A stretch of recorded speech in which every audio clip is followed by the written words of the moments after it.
तो बच्चों क्लियर दिख रहा है ना? ओके, चलो तो हम स्टार्ट करते हैं बेटा आज का लेक्चर। लास्ट लेक्चर में हमने क्या पढ़ा था? रेजिस्टेंस, पूरी इंफॉर्मेशन ले ली रेजिस्टेंस के बारे में। आज हम उससे आगे बढ़ने वाले हैं एक स्टेप। रेजिस्टेंस के दोनों इक्वेशन क्लियर होने चाहिए, R is equal to V by I and R is equal to rho L by A. पर एक इम्पॉर्टेंट पार्ट है 3.4 का, उसका नाम है करंट डेंसिटी, जिसको हम लिखते हैं वेक्टर जे। क्या लिखेंगे? डॉक्टर जे नहीं, वेक्टर जे। क्या लिखेंगे? वेक्टर जे। अब ये समझेंगे किस तरह से करंट डेंसिटी पिक्चर में आती है और क्यों हमें ये पढ़नी रहती है। तो बेटा सबसे पहले एक कंडक्टर की बात हम कर लेते हैं। इस कंडक्टर के अंदर हम लोग फ्री इलेक्ट्रॉन्स की बात करते हैं, और इस कंडक्टर के अंदर अगर हम फ्री इलेक्ट्रॉन्स देखते हैं तो करंट फ्रॉम द कंडक्टर अभी कितना होगा बताइए? अभी फिलहाल current from the conductor is 0 because there is no potential difference, no battery is applied. But जब हम बैटरी अप्लाई कर देते हैं या कनेक्ट कर देते हैं, एक साइड प्लस दूसरी साइड माइनस, ये प्लस और ये minus, then what happens? Attraction and repulsion, ऐसा कुछ हो जाएगा ना। और we can say due to the electric field there is a force on electrons, और वो इलेक्ट्रॉन्स फील्ड की ऑपोजिट में भागने लगेंगे, और उनके भागने से जो निर्माण होता है उसको हम करंट बोलते हैं। ठीक है, तो अब यहाँ पे आप देखो, मैं यहाँ पे 1, 2 और 3 इलेक्ट्रॉन बनाता हूँ, तो ये तीनों इधर भागेंगे। आगे हम देखेंगे कि ये कितनी वेलोसिटी से भाग रहे हैं, वो भी हम देखेंगे, पर ये 3 इधर भाग रहे हैं। अब ये 3 जो इलेक्ट्रॉन की बात कर रहे हो आप, इलेक्ट्रॉन इतने बड़े नहीं होते कि जो आपको दिख जाएं, बहुत बहुत छोटे होते हैं, और छोटे हैं तो उनका नंबर भी बड़ा होगा। समझ रहे हो कि नहीं? जैसे मच्छर कितने छोटे होते हैं घर में, हाँ, और बारियां आप शाम के टाइम पे जब संध्या काल होता है तब अगर बारियां विंडोज ओपन रख दो तो उनकी ताकत आपको पता चल जाएगी कितनी होती है। कीड़ियाँ निकलती हैं, हाँ, कीड़ियाँ कितनी छोटी होती हैं पर ज़्यादा होती हैं। अब हाथी देखा है सोसाइटी में? मान लो जितनी संख्या में कीड़ियाँ हैं उतनी संख्या में हाथी होते थे। आज हमारे घर में से उस कोने में से हाथी निकला ऐसा नहीं होता है। जो छोटी होती है चीज़ उसकी संख्या बहुत ज़्यादा होती है, ये आपको क्लियर है, समझना है आप। ये सिर्फ एक एग्जाम्पल दे रहा हूँ नेचर से कनेक्ट करके। तो इलेक्ट्रॉन्स जो होते हैं बहुत टाइनी पार्टिकल्स हैं, आपको पता है, तो इनकी नंबर भी, इसका नंबर भी बहुत बड़ा होगा। तो यानी हम 3 इलेक्ट्रॉन बता रहे हैं, पर यहाँ पे लाखों, हजारों, लाखों इलेक्ट्रॉन भाग रहे होंगे, सिर्फ 3 नहीं जा रहे हैं। समझ रहे हो कि नहीं? सिर्फ 3 नहीं, लाखों, हजारों, लाखों इलेक्ट्रॉन्स भाग रहे हैं। अब वो इलेक्ट्रॉन्स मान लो कि यहाँ से किसी एरिया में से 5 इलेक्ट्रॉन पास हुए, किसी में से 10 हुए, किसी में से 20 हुए, इक्वल नहीं होंगे। वो किस पर डिपेंड करेगा? उस जगह पे कितना रेजिस्टेंस है। समझ रहे हो कि नहीं? इस बात को आप कैसे कनेक्ट कर सकते हो रियलिटी में? अब अंदर जाके तो आप नहीं देखने वाले हो, मैं एक लॉजिक देता हूँ।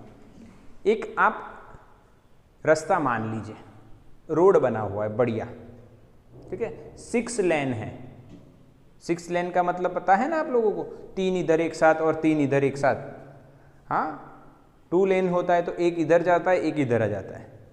सिंगल पट्टी पे तो आपको पता है आधा आधा डिवाइड कर लो, ऑटोमेटिकली वो आपको पता चल जाता है। पर 6 लेन है तो यानी 3 इधर गया और 3 इधर आ रहे, तो आप इधर से जा रहे हो तो आपको यानी 3, 1, 2, 3 पट्टी मिलती है, तो बिल्कुल स्पीड में आप जा सकते हो और बड़ा रोड मिलता है। बट आप देखोगे कई बार क्या होता है कि वो जो बड़े बड़े ट्रक जाते हैं तो एक ही लाइन में चलते हैं, वो लगभग जो वो बीच में जो पट्टी बनाई होती है ना उसके एक ही साइड इसी से और बाकी की 2 खाली होते हैं। तो जो छोटी छोटी गाड़ियां हैं वो इन दो में ज़्यादा हो जाएंगी। यस और नो? इधर इसके पीछे, बड़े ट्रक के पीछे ज़्यादा होंगी नहीं, क्योंकि वहाँ पे रेजिस्टेंस है ऐसा मान लो, और वो रेजिस्टेंस ज़्यादा है तो उस लेन में कम गाड़ियाँ होंगी और इस वाली में ज़्यादा भाग रही होंगी, क्योंकि वो जल्दी फास्ट भागती है ना छोटी वाली। ये कंसेप्ट आप यहाँ पे कनेक्ट कर दो कि वो जो 6 लेन की जो 3 लेन है उसमें हर लेन में नंबर ऑफ इलेक्ट्रॉन सेम नहीं होंगे। जिस लेन में रेजिस्टेंस ज़्यादा होगा यानी कि बड़ा ट्रक होगा, उस लेन में मान लो जो आराम से चलने वाला होगा वो होगा एक आधे, बाकी सब तो यहाँ से कम जाएंगे, इस लेन में से कम जा रहे हैं, इस लेन में से ज़्यादा जा रहे हैं। ऐसा होगा कि नहीं होगा? बोला एग्री हो? दिमाग में बैठा क्या नहीं? ये कंसेप्ट समझाना थोड़ा डिफिकल्ट हो जाता है, पर मैंने इसको आपको अलग तरीके से बता दिया तो ये आपको बिल्कुल दिमाग में बैठ गया कि नहीं ये बात तो सही है।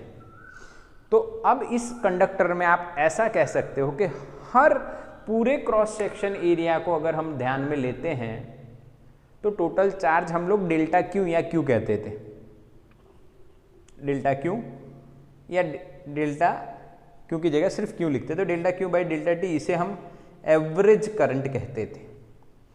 बट इसकी बजाय अगर आप यहाँ पे छोटे से पार्ट की बात करें इतने एरिया के,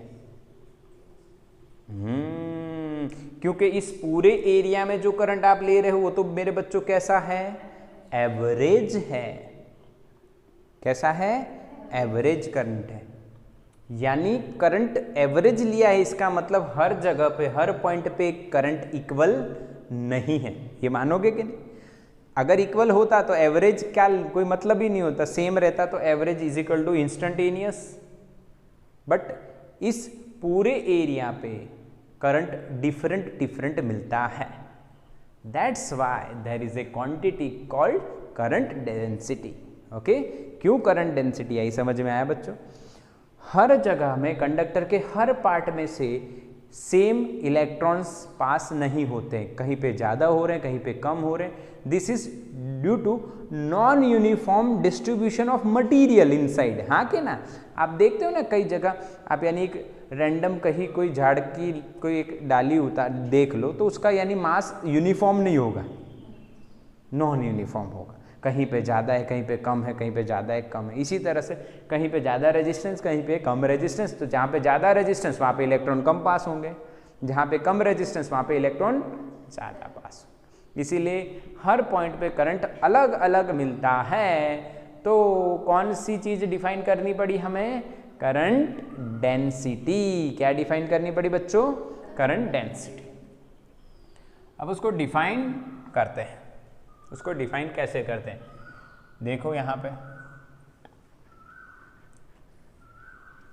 एक क्रॉस सेक्शन में मैंने एक छोटा एरिया ले लिया डेल्टा ए, और उधर से करंट पास हो रहा है डेल्टा आई। सपोज छोटे एरिया एलिमेंट डेल्टा एस भी लिख सकते हो आप, मैंने डेल्टा ए लिख लिया, ठीक है। तो current from any conductor, yes, current from any conductor I is equal to delta Q by delta T होता है।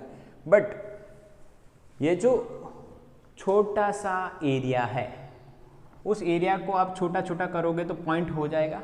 इसलिए डिफाइन कैसे किया है ध्यान से सुनना है आपको। At any point, at any point in conductor, any point at any point in conductor, current density is defined as current per unit area। क्या डिफाइन किया जाता है बेटा? Current per unit area. According to this definition J is equals to I by A। This is general equation. हाँ, जैसे I is equal to Q by T कहते हैं, वैसे J इज इक्वल टू क्या हो गया? Current per unit area, electric current passing through और passing per unit area is called current density. Okay, इसका शॉर्टकट भी बना देते हैं तो याद रह जाएगा, कुछ नया आया है। आई इज इक्वल टू जा, आईजा, क्या याद रखोगे? आईजा, ठीक है। गुजराती में अगर आप गुजरात में रहते हो ना तो इतना तो पता होगा ना, आईजा। नहीं पता है तो याद रख लो भाई, आईजा, अंदर आईजा बाहर जतो रहे, that this are the some sentences भाई, आईजा। ओके, ये याद रह जाएगा, आईजा। ओके, ठीक है, समझ में आ गया बिल्कुल, अकॉर्डिंग टू दी डेफिनेशन। अब हम लोग डेफिनेशन को छोड़ें, वो बात हो गई। अब इस रियलिटी से बात करें तो इसमें हम लोग कौन सी करंट डेंसिटी लिखेंगे मेरे बच्चों? Average current density, J average is equals to delta I by delta A. बोलो एग्री? यस और नो? वो डेफिनेशन हो गई, ये रियलिटी हो गई। अब हम क्या कर रहे हैं देखो, according to definition, according to the definition we have to go to the point. अब हमें मान लो ये हमने एरिया लिया बेटा, देखो एरिया लिया डेल्टा ए, ठीक है।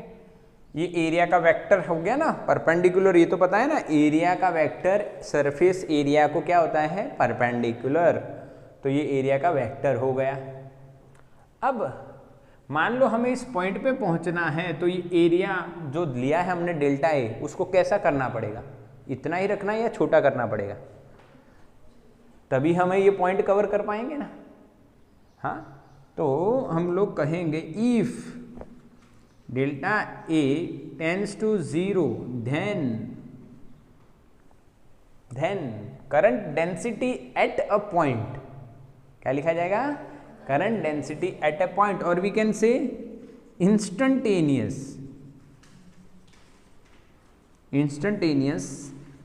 Current density J is equal to limit delta A tends to 0, area को बहुत कर दिया छोटा, तो delta I upon delta A. बोलो क्लियर बच्चों? अब इसके बाद की स्टेप अगर मैं ना बताऊं तो भी आपको आनी चाहिए। Delta becomes D I by D A, this is the equation of current density at a point, eight a point. क्या कहानी समझ में आई? नहीं? क्या कहानी समझ में आ रही है बच्चों? ये डेफिनेशन हो गई यहां से पूरी, और ये एक और कंसेप्ट हो गया। कहानी समझ में आ रही है ना? आईजा, yes, I is equal to J A. Okay, आके ना। अब अगर ये आपको समझ में आ रही है तो इसका यूनिट बता दीजिए। यूनिट क्या होगा? According to the definition unit is ampere per metre square, ऐसा यूनिट। सीजीएस तो फिर करंट का बनाना पड़ेगा, बस ऐसा ही ध्यान दिए। सीजीएस आप कन्वर्ट कर सकते हो, पर ऐसा कोई पूछा नहीं जाएगा। ऐसा यूनिट आपका क्या होगा? एम्पियर इंटू मीटर माइनस 2, क्या? Ampere per metre inverse, oh sorry, ampere per metre square, not inverse, ampere per metre square. Dimensional formula क्या होगा बेटा? M0 L minus 2 T0 A1, समझ में आया? A1 L माइनस 2, खत्म। दूसरी बात आती है वेक्टर या स्केलर, वेक्टर या स्केलर। तो ये है वेक्टर क्वांटिटी। कौन सी क्वांटिटी है? वेक्टर क्वांटिटी है। कैसे पता चला? देखो पहले ही मैंने बता दिया। हाँ, और ये जो डायरेक्शन है इसकी, वो करंट की डायरेक्शन में होती है। आगे समझेंगे एक और बात। देखो इसकी जो डायरेक्शन है ना, वो इलेक्ट्रिक फील्ड की डायरेक्शन में होती है। क्या बता रहा हूं मैं बेटा, ये करंट इधर जा रहा है तो करंट डेंसिटी भी इधर होती है, यानी किसकी डायरेक्शन में होती है, फील्ड की डायरेक्शन। देख रहे हो कौन सी डायरेक्शन में हो, फील्ड की direction. That's why current density एक वेक्टर क्वांटिटी है, ध्यान से इसको समझ लेना। करंट डेंसिटी कैसी क्वांटिटी बेटा, वेक्टर क्वांटिटी। इसका स्क्रीनशॉट ले लो बच्चों जल्दी से। ओके, बिल्कुल करंट डेंसिटी मैंने आपको क्लियर करवा दी। अब कहानी को हम आगे बढ़ाते हैं बेटा, कहानी को आगे बढ़ा देते हैं। देखो अब जो क्रॉस सेक्शन हमने वहां पे लिया है, वही क्रॉस सेक्शन अगर हम यहां पे दोबारा सोचे तो क्या होगा। देखो ये जो है इससे थोड़ा सा हट के सोचते हैं कि भाई कंडक्टर तो ऐसा ही हमारे पास है, पर क्रॉस सेक्शन मान लो थोड़ा सा टेढ़ा है। मान लो एक केस सोच लो, क्रॉस सेक्शन थोड़ा टेढ़ा है, इस तरह से। तो अब क्या होगा, तो देखो क्या हो रहा है बेटा, समझना। करंट इधर जा रहा है I, ठीक है, और इसका अगर आप एरिया का यहाँ पे छोटा एलिमेंट लेते हो तो वो परपेंडिकुलर हो जाएगा कितना, डेल्टा A वेक्टर। मान लो इन दोनों के बीच का जो एंगल है वो बेटा कितना है, थीटा। तो दो बातें आप समझोगे, देखो समझना है बेटा। ये जो एरिया है असल में ऐसा होना चाहिए। अब इसको, ये इधर है, अगर इसको ऐसे किया तो इसका इस डायरेक्शन में कंपोनेंट मिलेगा, यस और नो। इस एरिया असल में ऐसा है, पर इसका कंपोनेंट इधर लेना है, इधर लेना है। तो इधर कंपोनेंट लोगे तो एरिया का जो वेक्टर ऐसे है अभी, वो ऐसे हो जाएगा, तो एरिया का भी कंपोनेंट आएगा। तो एरिया का इस डायरेक्शन में, हाई की डायरेक्शन में कंपोनेंट कितना लिखा जाएगा बेटा, delta A cos theta. Angle का एडजेसेंट कंपोनेंट यानी कॉस थीटा वाला आएगा, डेल्टा A कॉस थीटा। अब वही इक्वेशन जो इधर लिखा है वो इधर लिखने वाले हैं। एवरेज डेंसिटी क्या लिखी जाएगी मेरे बच्चों, delta I upon delta A cos theta. Clear हुआ कि नहीं, यस और no, delta I upon delta A cos theta. और इंस्टेंटेनियस लिख रहे हो तो क्या लिखोगे, DI upon TA cos theta, या कैपिटल A लिख दो। खत्म, ये दोनों इक्वेशन सेम ही हैं। इसके जैसा ये इक्वेशन हो गया और इसके जैसा ये इक्वेशन हो गया, दोनों सेम है। यहाँ पे कंसेप्ट याद रहेगा, अगर एंगल बनता है किसके बीच में, I और एरिया वेक्टर के बीच में, तो आपको लिखना पड़ेगा एरिया नहीं, एरिया कॉस थीटा। पर ये डायग्राम बहुत ही इंपॉर्टेंट है, क्योंकि कई बार ऐसा होता है कि अलग डायग्राम आपको दिया जाता है, इससे भी अलग। समझ रहे हो कि नहीं, क्लियर है कि नहीं, बिल्कुल। Hello, okay. करंट डेंसिटी बेटा कंप्लीट, यस। अब देखो इसको थोड़ा सा मैं आगे बढ़ाता हूं, इस वाले को, ठीक है। इस इक्वेशन को हम आगे बढ़ाते हैं। बाकी current density I by A, average delta I by delta A, D instantaneous DI by DA। फिर अगर एंगल बनता है क्रॉस सेक्शन, आपने करंट से परपेंडिकुलर था तो कोई दिक्कत नहीं थी, पर थोड़ा सा क्रॉस हुआ, कुछ अलग हुआ तो दिक्कत आ गई, तो delta A cos theta, DA cos theta आ गया। ये आपका माइंड बिल्कुल इसको एक्सेप्ट कर लेता है। अब आगे हम थोड़ी सी कहानी और ले लेते हैं, यानी कहानी ये कहती है कि आपको कई क्वेश्चंस में करंट डेंसिटी दी हो, वेरिएबल हो, मान लो कांस्टेंट ना हो, डेंसिटी वेरिएबल हो, वेरिएबल करंट डेंसिटी दी हो और आपको करंट निकालने के लिए बोला हो, तो ऐसे इक्वेशन में बेटा आप क्या करोगे। तो देखो यहाँ से कहानी वो आगे चलने वाली है। अब इधर से देखो, अगर मैंने लिखा DI इज इक्वल्स टू, तो क्या लिखा जाएगा बेटा, J D A cos theta, yes और नो?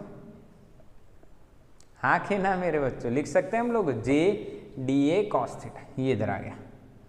अब करंट डेंसिटी मैंने आपको कहा करंट की डायरेक्शन में होगी या फील्ड की डायरेक्शन में, इलेक्ट्रिक फील्ड की डायरेक्शन, और एरिया इधर है, यानी करंट डेंसिटी की डायरेक्शन ये है बेटा और एरिया की डायरेक्शन ये है। दोनों के बीच का एंगल क्या है? थीटा।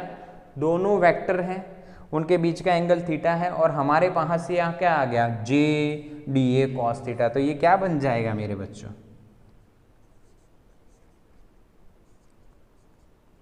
क्या मैं सही लिख रहा हूं?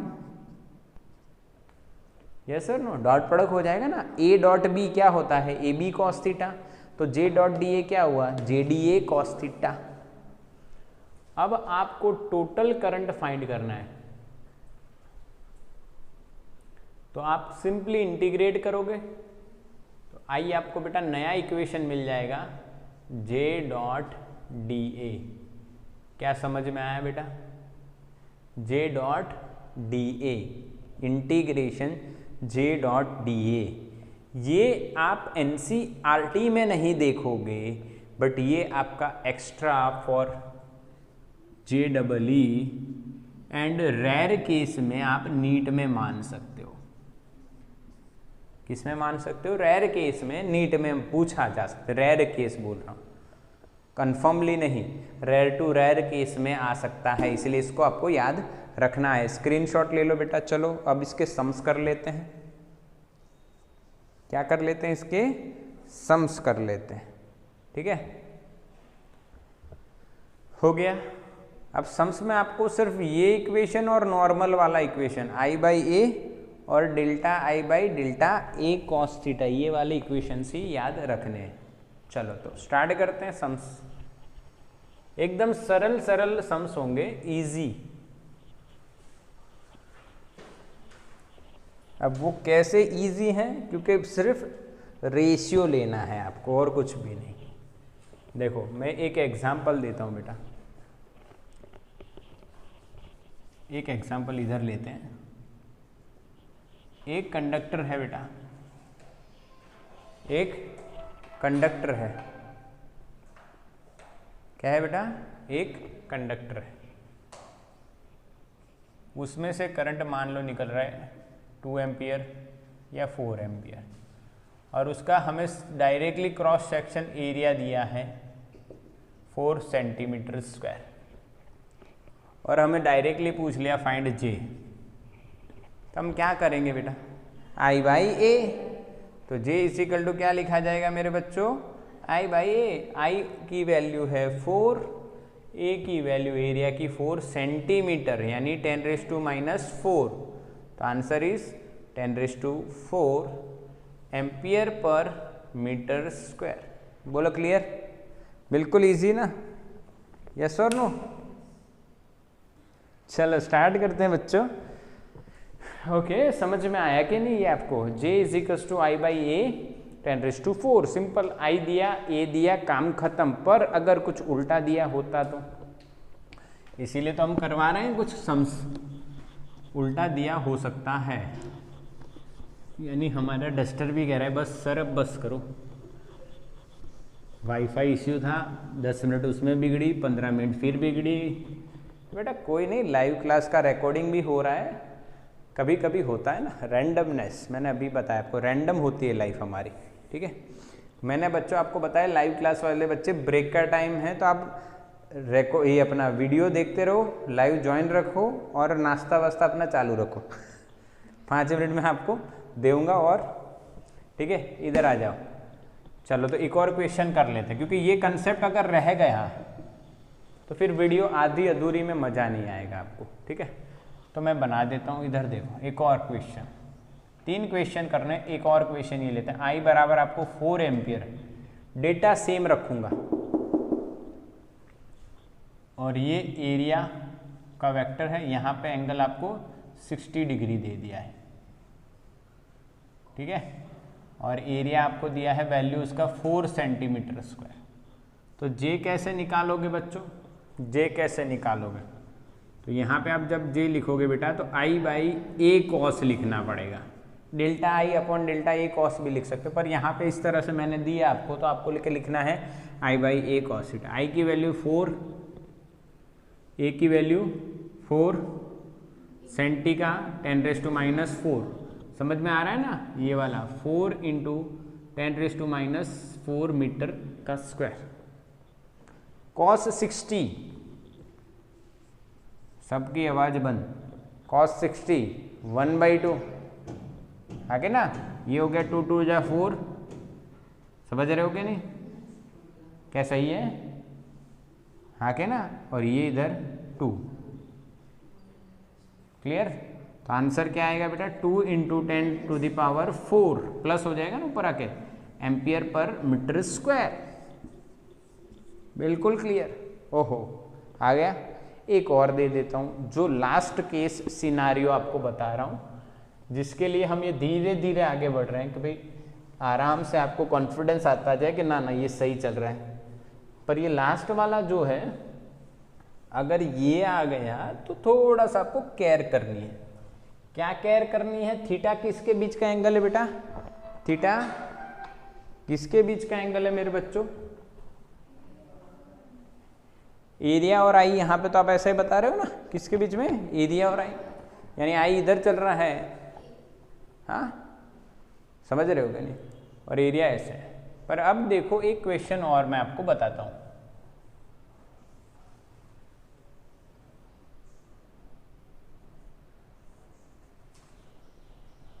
आई हम लोग 4 एम्पियर रखते हैं, वही एरिया की वैल्यू वही 4 सेंटीमीटर स्क्वायर बच्चों सेम, और ये करंट का ये जो है ये एंगल आपको 60 दिया है। कितना दिया है मेरे बच्चों, 60, with surface angle of direction of current is 60 degree with surface. Okay, तो बच्चों आंसर क्या आएगा, तो कि G = sir I by A cos theta, इससे बड़ा कुछ भी नहीं होगा, सही है। आई की वैल्यू बेटा 4 है, सही है। एरिया 4 सेंटीमीटर, 4 × 10⁻⁻⁴ मीटर स्क्वायर, ये भी सही है। बट कॉस 30 आएगा, क्या आएगा, कॉस 30 आएगा। देखो ये सरफेस है और ये उसका वेक्टर, तो ये जो एंगल होता है ये सर्फ एरिया का वेक्टर और करंट के बीच का हुआ। यहाँ पे इस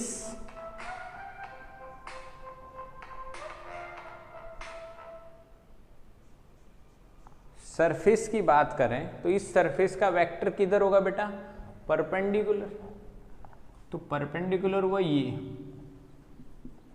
तो एंगल हमें ये लेना है, ये हमारा थीटा होगा, और वो कितना होगा बेटा 30 डिग्री। समझ में आया कि नहीं, बोलो हाँ के ना, क्लियर हुआ कि नहीं, सबसे पहले मैसेज करो ये क्लियर हुआ कि नहीं। थीटा = 30, कॉस 30 क्या हुआ, √3/2, 2 × 2 = 4, यहाँ पे फिर 2, तो 2/√3 × 10⁴ ampere per metre square, ampere per metre square. बोलो क्लियर। देखो थीटा = 0, cos 0 1 हो गया।